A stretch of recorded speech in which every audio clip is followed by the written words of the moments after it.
All right. Hello, families.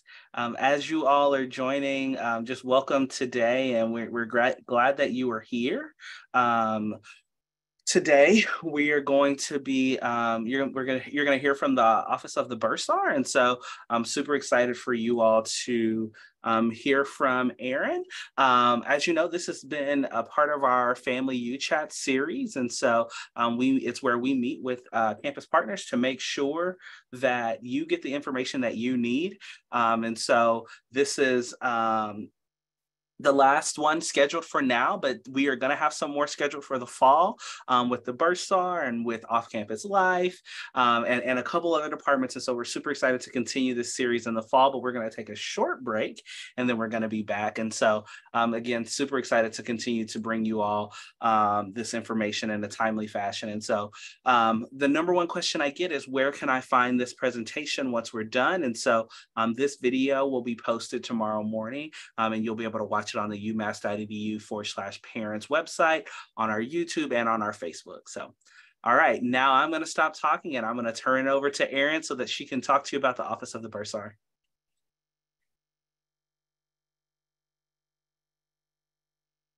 Thanks, Jonathan.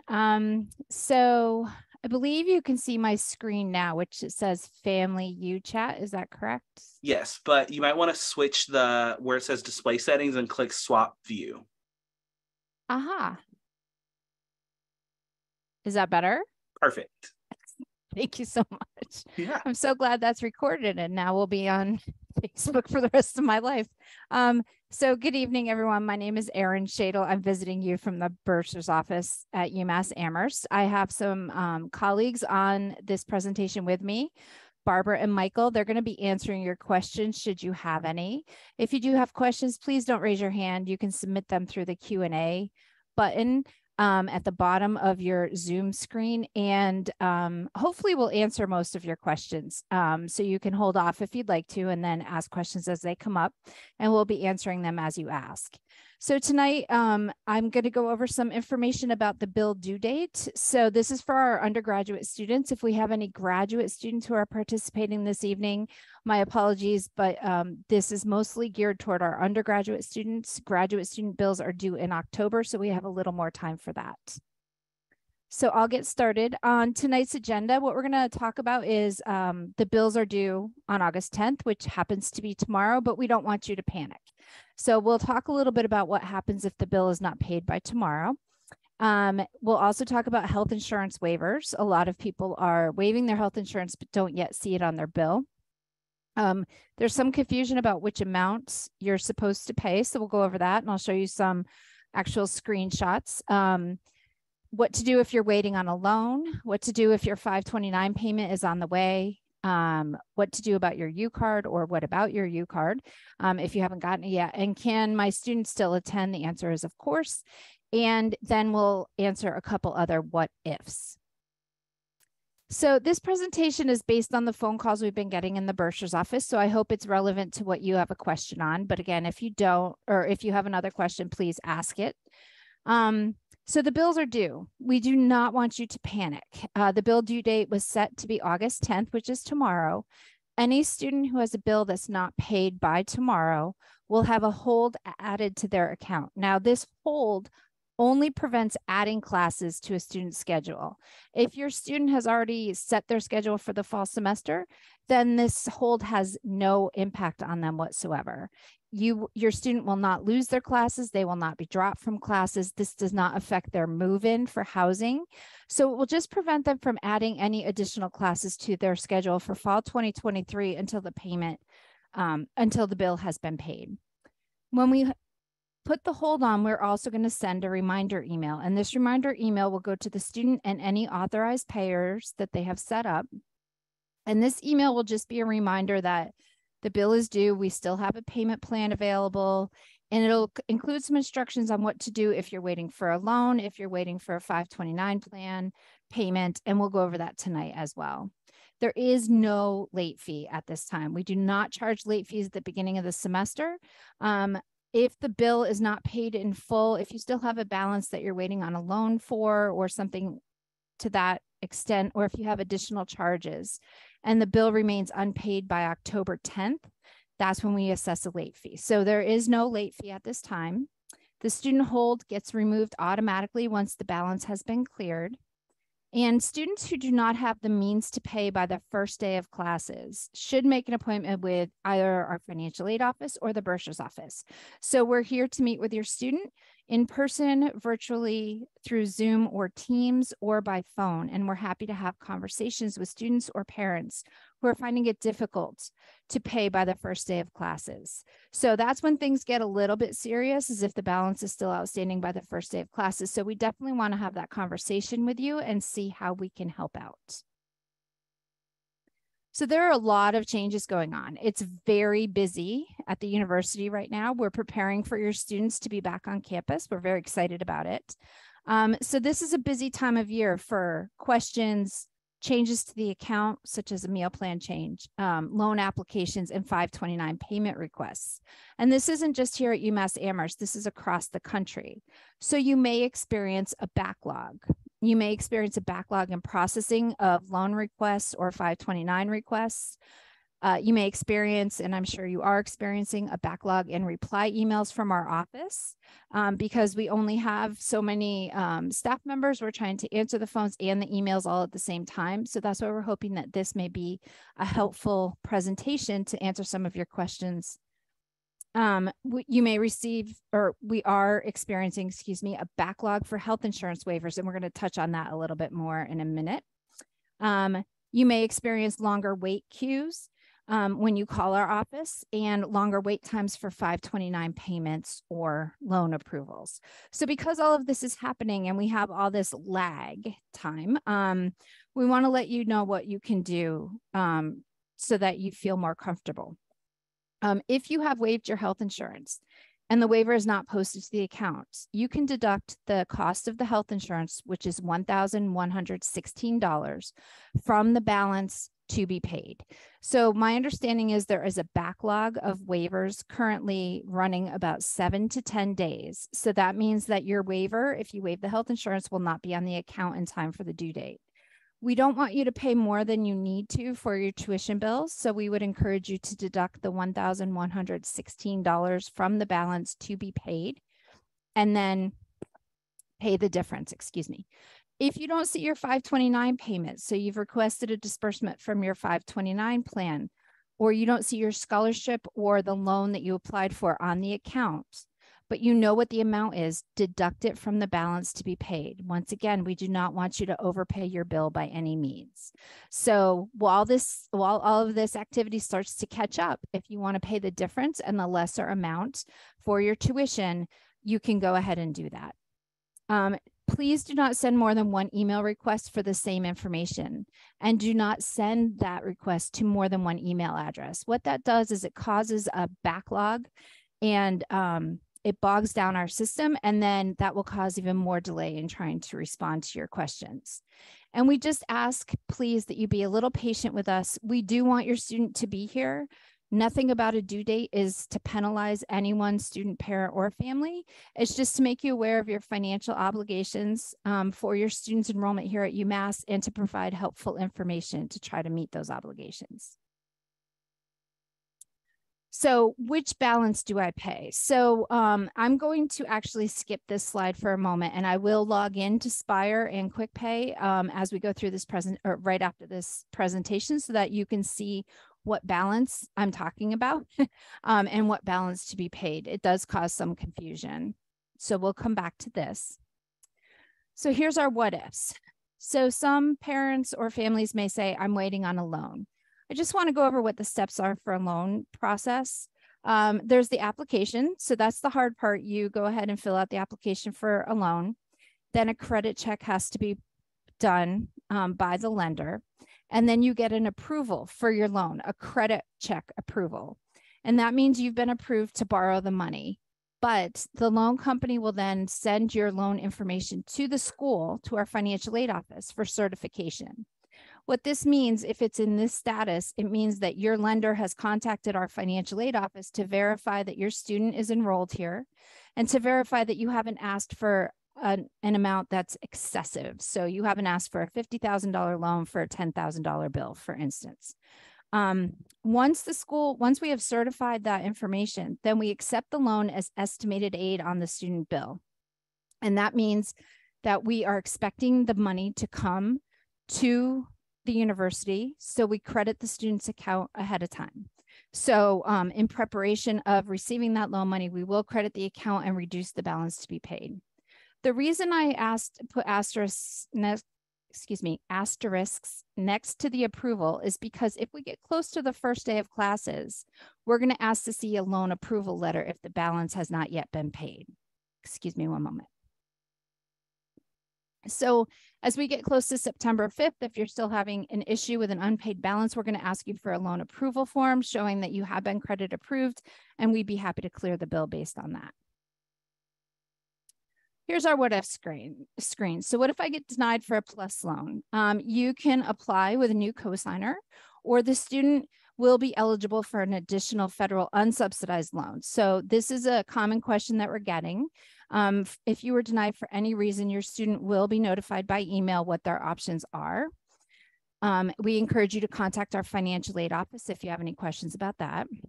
If you can't co-sign a loan for your student, we ask that you consider another co-signer, perhaps a family member that could co-sign for the student for a loan. Most of our students will not qualify for a loan without a co-signer simply because of their age and their payment history.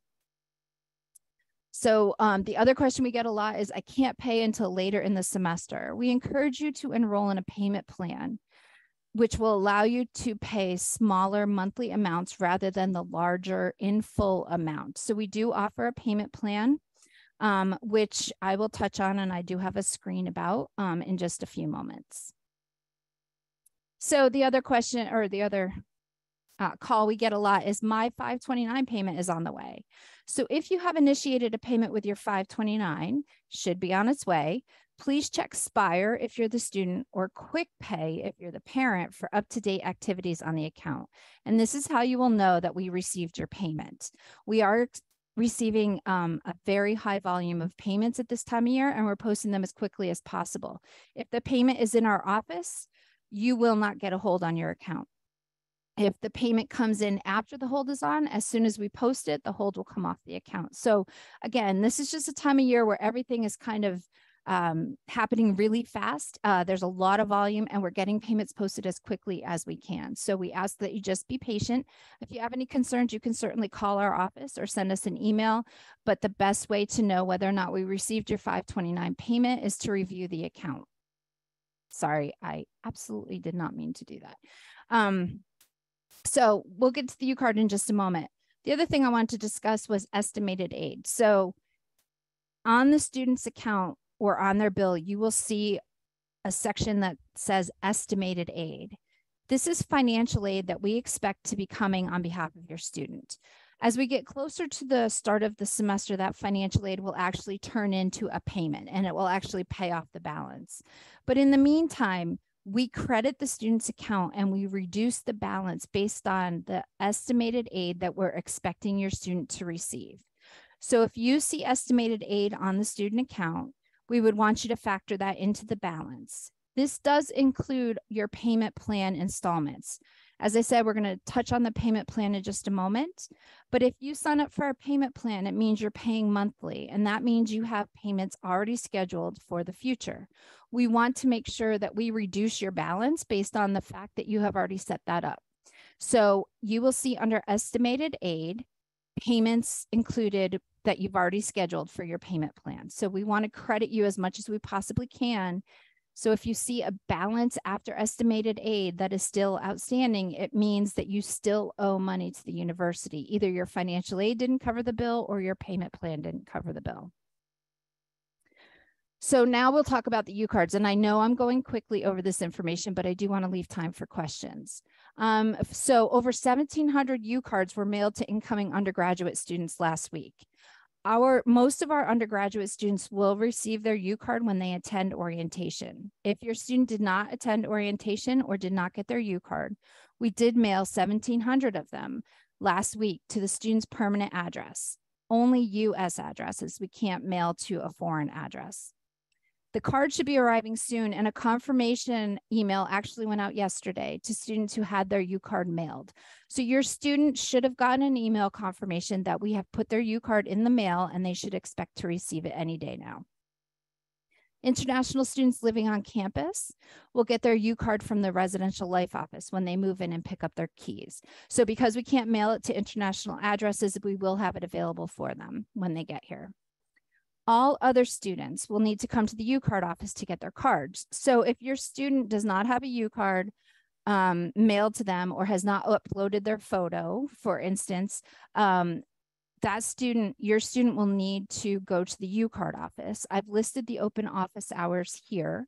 The office will be closed over Labor Day weekend. What that means is if your student is living on campus and coming to campus after the open hours for the U-card office and they're moving in, they should go ahead and move in. They will be given a temporary card, which will allow them access to the dorm and to the meal plan until the U-card office reopens for business. So the U-card is a very important card. It's the student's identification card, access to their residence hall, and access to their meal plan. So we want to make sure that all students get their U-card as quickly as possible, but we also have plans in place. If they need their U-card and our office is closed, we will give them a temporary card. Students who haven't already should submit a U-card photo online, and here's the address, the web address for our U-card office. This is where students will upload their photo so that we can create a U-card for them. A photo is required. So we encourage your student to do that if they haven't done it already. So due dates cause a lot of anxiety, and what I want to make sure is that you know that we are excited to welcome your students to campus. Can your students still attend? Absolutely. Our goal with the billing and the due dates and the registration hold is just to remind you of your financial obligation now that your student is enrolled here at UMass Amherst, and to provide helpful information. We are not putting the holds or the due dates for any type of penalty. We are here to help. So we also want to make you aware that if you're unsure of your abilities to pay or are still having trouble making the arrangements, that you definitely meet with either our office or the financial aid office. Students who attend beyond the first day of classes lose the option of a 100% refund of tuition and fees if they withdraw. So if you're having trouble, we don't want you to wait until 2 weeks into September to realize that you can't, you're not going to be able to have your student come here for this semester.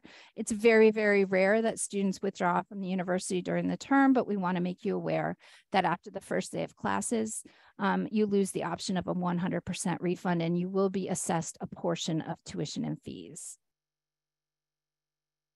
So as I said, we have a UPay payment plan. The UPay payment plan allows you to pay whatever your balance is over 5 monthly installments. It's a semester plan, so you enroll every semester. The 5 months are August through December. That means that if you enroll in the payment plan in September, you now have a 4-month payment plan, September through December. Payments are scheduled on the 10th or the 20th of each month. You get to choose, and that date will stay the same throughout the plan. For those planning ahead, the spring plan starts January 10th. So after the first of the year, we will send the spring bills out. We bill twice a year for fall and for spring. And the spring payment plan will begin January 10th, and the 5 months are January through May. There is a $45 enrollment fee for each semester. And if you are paying, either making a payment or enrolling in the payment plan with a debit or credit card, there is a 2.8% service charge that will apply to each payment. We would encourage you instead to use an e-check, which is a payment that is scheduled to be taken from a checking or savings account that is at a U.S. bank. So this is a very important slide that I showed in our presentation last month. And so I wanted to go over it again and just include it in this presentation as well. The Bursar's office will communicate directly with your students. Now that your students are here with us and 18, they are considered adults. And as such, their financial information is now protected by the federal government, their privacy. Some of you may have experienced this if you've called the doctor recently for your student and you were denied access to their health information. That was my wake-up call for my son. So we also are very aware that there are other people who may be interested in the financial aspects of a student's education here at UMass Amherst. And if you're all joining us this evening, you definitely are interested in that aspect. So in order for the bursar's office to communicate with anyone other than the student must indicate that we have their permission to either speak or communicate with a parent, guardian, third party, aunt, uncle, grandparent. It doesn't matter. The student chooses. So in order for you to have full access to everything that you need to in order for you to manage or help your student manage their tuition bill, there are 3 levels of security access for a student to consider and grant to someone that they deem appropriate.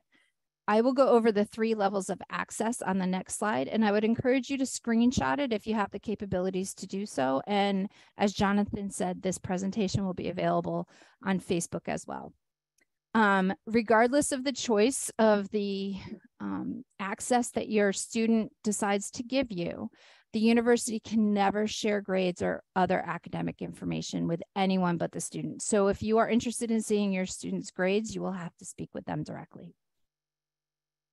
These are the 3 levels of access that I was just discussing or describing, excuse me. So the first level is called FERPA. FERPA stands for the Family Education Rights and Privacy Act, and it protects student records, all of their education records, including the financial records for the education. Students can waive their access to this protection by completing a FERPA waiver through their Spire account. This does not mean that we can talk to anybody about the financial aspects of their education. They will list who we can speak with, and each designee will get a 4-digit code. I would encourage you to have this discussion with your student, and you pick the 4-digit code that you want so that it's easy for you to remember. Anytime you call either the financial aid office or the bursar's office, we will ask you for the 4-digit access code, and then we know that we have the student's permission to talk to you about their bill. The second level of access is called authorized payer. So authorized payer will allow you to have your own login to our online billing and payment system. We call this system QuickPay. It will allow you to be able to go out and view a bill, view past bills, make a payment, or set up a payment plan. You will also receive an email every time we send an email to your student about anything Bursar's office related. So this includes that a new bill is available to view online. This also includes reminders about deadlines that are coming up. It also includes any information about holds or late fees that your student may incur along the way. So FERPA allows us to talk to you. Authorized payer access allows us to communicate with you by email every time we communicate with the student. And the final level of access is called delegated access. So all of this access is set up through Spire, through your student's Spire access. Your student can choose to share their information on Spire and grant access to you or someone else. Spire is the student's online portal to all things UMass. So included in Spire, in the Spire access, is billing, financial aid, academics, schedules, grades, housing, 1098 tax forms. So anything UMass, the student accesses through their unique logon ID and password to Spire. Students have the option to grant access to their Spire account to someone else, and that's called delegated access. Your student will set this up in Spire. You will receive an email with details on how to log in and view the information. I should say the same is true for authorized payers. You will be sent an email address with instructions on how to log in directly to QuickPay. Under delegated access, you will have limited access to financial aid, housing, student bills, and any holds that your student may have on their Spire account, as well as their to-do list. If there's something we need your student to do with regard to billing or financial aid, we will actually put an item on their to-do list. And so you will have access to see that as a delegated designee. What you will not see, however, is grades and academic information. So I just wanted to reiterate that. You will have limited access, but access nonetheless. So those are the 3 levels of access. In total, for your student to set up all 3 levels of access for you takes less than 5 minutes. It's a very easy process for your student, and it does provide you all the access you need to be able to help your student manage the student tuition and fee bill. So that's all I had for my presentation. I will stop sharing for a moment while I try to log into Spire and show you what that looks like. So if you'll bear with me for just a moment.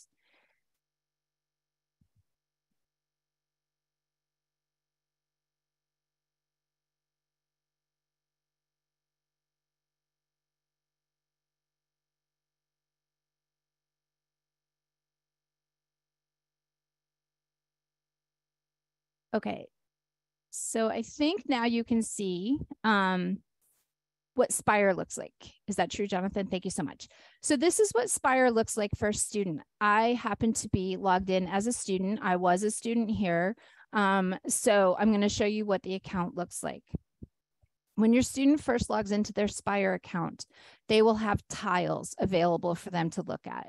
So here you will see you have housing information, finances. So this is the Bursar's office section, financial aid, milestones happen to do with any awards they've received. This is the academics area to manage their classes. And this is the academic area where they can see how many credits they've earned, what their grades are, etc. I told you we have a to-do list for our students, and here it is, tasks and help. If your student clicks on this, I'll just show you what it looks like.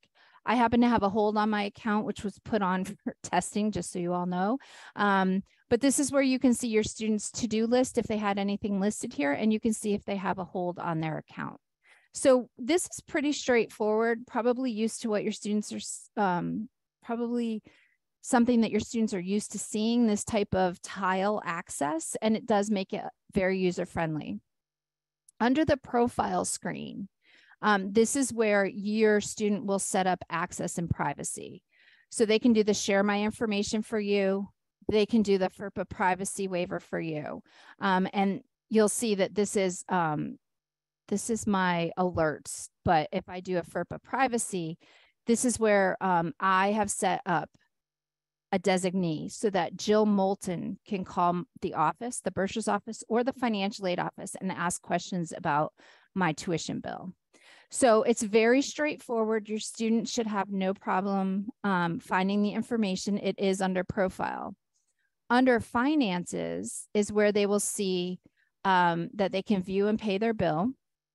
They can add you as an authorized payer. So that was the second level of access. So again, that total access, setting up 3 levels of access will take your student literally 5 minutes. So they can set you up as an authorized payer. This is where you can also see account summary and details. And your student has a couple other options here. I'll highlight a few of them. One is the health insurance waiver. So this is where they would fill out their health insurance waiver. If they click on it, they will be taken to the Wellfleet Student Center. That's our insurance provider. And they will click on waive and then waive undergraduate students.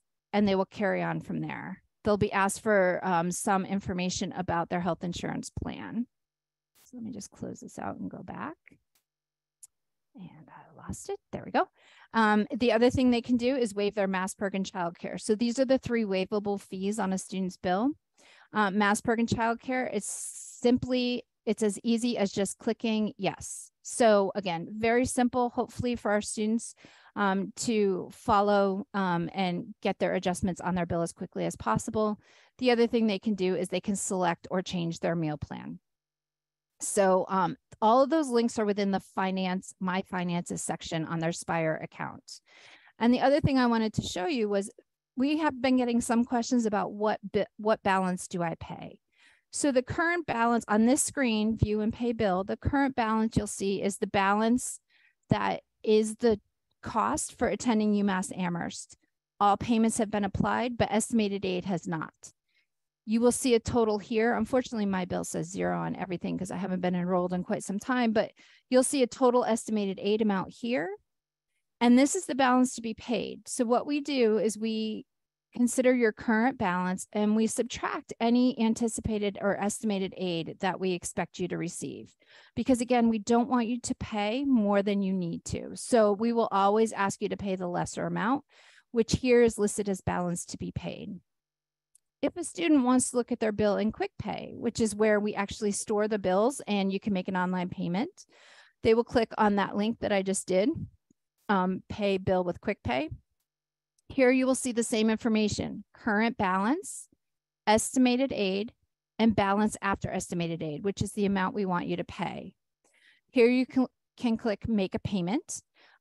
You can see all the activity, which is listed right down here, of anything that has happened since the last time we billed you. And then if you want to see the latest tuition bill, I don't currently have one, but if you wanted to see the latest tuition bill, please keep in mind that's the bill we sent you in July. So that's the most recent bill that we sent out. It will not change if you make any adjustments to your account. Consider it a paper bill that we mailed to you. So it's not going to change if your student changes their meal plan, waives their health insurance, or what have you. That's why we have this section right here, which will show any changes that have been made since we sent you the last billing statement. And I think unless Barb or Michael have any questions that have been coming up, I think that might be all that I have to show you this evening. And I know I went through it really quickly, but we can certainly stay on and see if you have any other questions. There's no open questions right now, Erin. Okay. Excellent. That's good news. I would just want to reiterate that our office is here to help. The Bursar's office, I know we're the billing office and, big bad billing office. And some people don't like to talk to the billing office, but we are truly here to help you navigate the financial aspects of your student's education. It can be very confusing. It can be certainly overwhelming, especially if you're a new student. So please, ask questions as they come up. We just need to know. We have thousands of students here, and unless we know what's going on with you, if you're having difficulty, if you're waiting for a loan, if you're waiting for your health insurance waiver, if we don't know, we don't know if you don't tell us. So again, please understand that we're here to help. So if there are any questions, we're happy to respond and help in any way that we can. Erin, I did get some on how to navigate to waive the FERPA privacy rights. And I told what I've been answering is letting people know that there's tons of information on our website. And there's also, I believe, instructions on how to students can waive their FERPA privacy online under the Student Center. Okay. Yep. Okay. Yep, that's perfect. And then there is a question, does my student have to create an account in Wellfleet? The answer is yes.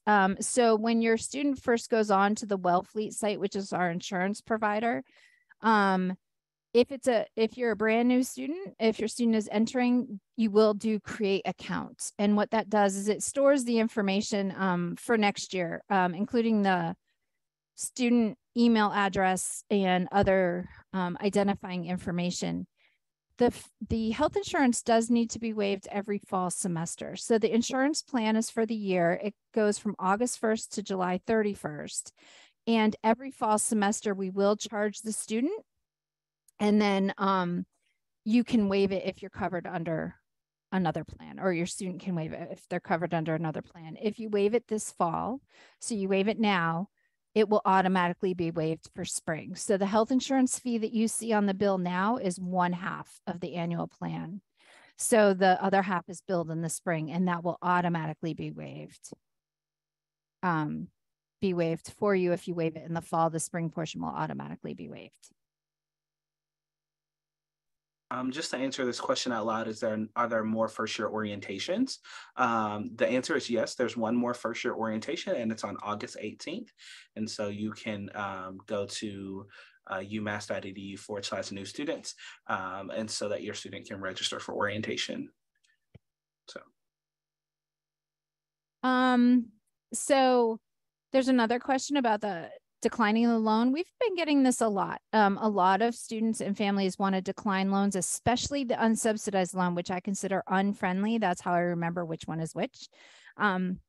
So just to probably go over something you already know, the subsidized loan Both are through the federal government. The subsidized loan does not accrue interest while the student is in school. So the student pays 6 months after they graduate, but they are not accruing interest while they're studying.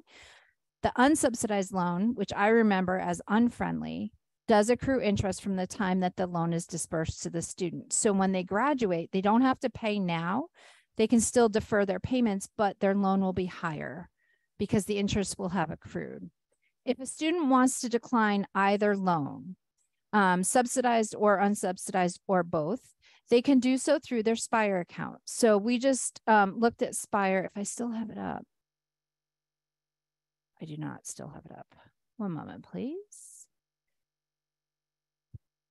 Actually, I do. So I'm going to share my screen one more time, and thank you so much for being patient with me while I try to navigate this.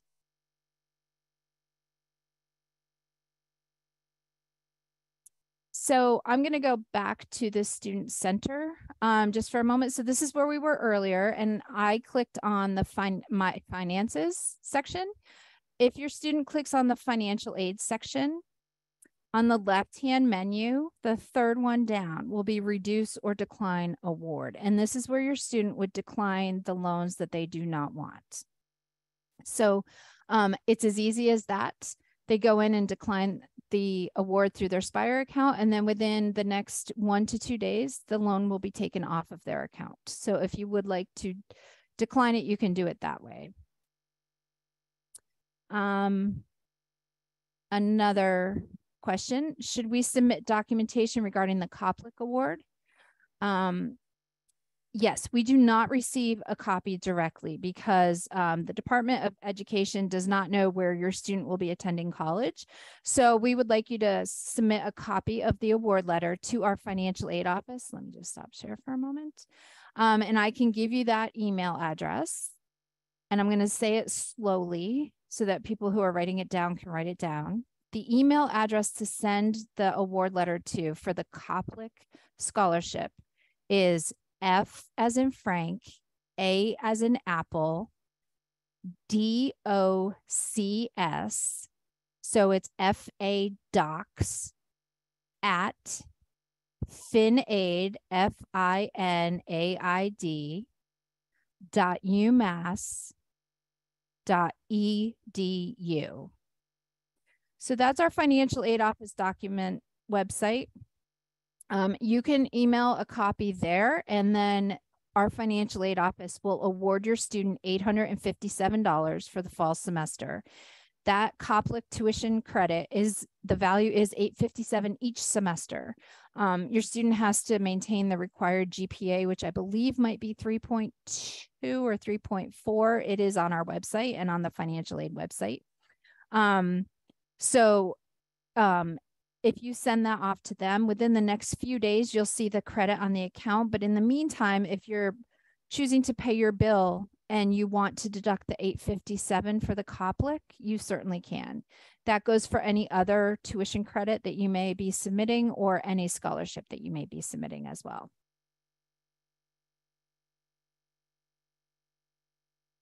I'll leave it to you, Jonathan. I don't see any other questions. I know Barb is answering a question right now. Thank you, Barb. But after that, I don't see any other questions. All right. Well, that sounds great. I think that means that we've done our job. After 4 sessions, we've answered all the questions. I know that that's not true. I'm sure you all will email us and call us, and we'll be happy to help you in that way. But again, Aaron, thank you so much for presenting to our families this evening. And families, thank you for attending. As promised, this presentation will be available to be rewatched tomorrow on our website and on our YouTube and on our Facebook. And so thank you all for attending, and we hope you have a great evening. Thank you.